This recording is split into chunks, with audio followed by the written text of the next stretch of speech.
ભારે વાત વિવાદ અને વિરોધ વચ્ચે હાઈકોર્ટે મહારાજ ફિલ્મની રિલીઝ પર હંગામી રોકની સમયસીમા વધારી આપી છે। ફિલ્મના વિરોધ મુદ્દે થયેલી અરજી પર આજે હાઈકોર્ટમાં સુનાવણી થઈ। કોર્ટે તમામ પક્ષોની સાંભળ્યા બાદ ફિલ્મની રિલીઝ પર બ્રેક વધારવાનો ફેસલો કર્યો છે। હવે આવતીકાલે વધુ સુનાવણી હાઈકોર્ટમાં હાથ ધરાશે। આવતીકાલે અરજદારને પણ દલીલ કરવાનો મોકો મળવાનો છે। અરજદારના વાંધા વચ્ચે કોર્ટમાં નેટફ્લિક્સના વકીલે ફૂલન દેવીના કેસને ટાંક્યો, જેમાં દાવો કરાયો હતો કે આ ફિલ્મમાં સમાજમાં બનતી ઘટના દર્શાવાતી હોય છે।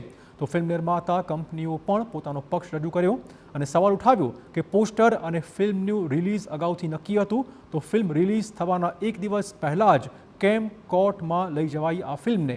હવે આવતીકાલે કોર્ટ સમગ્ર મામલે શું નિર્ણય લેશે તેના પર સૌની મીટ મંડાયેલી છે। જોકે હવે આ ફિલ્મનો વિરોધ કરવા માટે એક અલગથી અભિયાન શરૂ કરાયું છે। ઓસ્ટ્રેલિયામાં આ ફિલ્મના વિરોધમાં સહી ઝુંબેશ શરૂ કરાઈ છે। અત્યાર સુધીમાં 40,000થી વધુ વૈષ્ણવોએ તેમાં સહી કરી છે।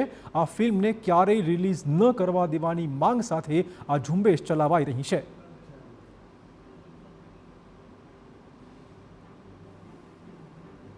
મહારાજ ફિલ્મ પૂર્ણરૂપે રદ થવી જોઈએ।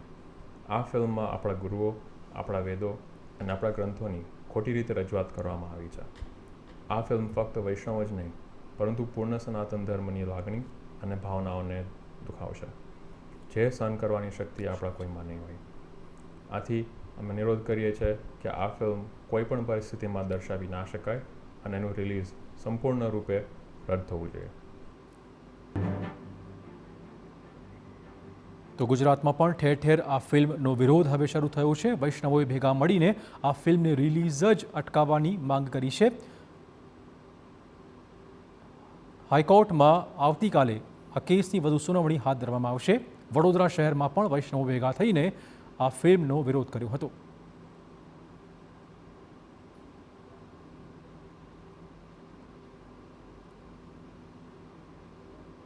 અમારા હિન્દુ દેવી દેવતાઓ અને કૃષ્ણ સંપ્રદાયને ટોટલી રીતે વ્યવસ્થિત રીતે રજૂ કરી રહ્યા છે અને આવનારી પેઢીની અંદર અમારા સંપ્રદાય માટે ખોટું ઝેર ઊભું કરવામાં આવી રહ્યું છે।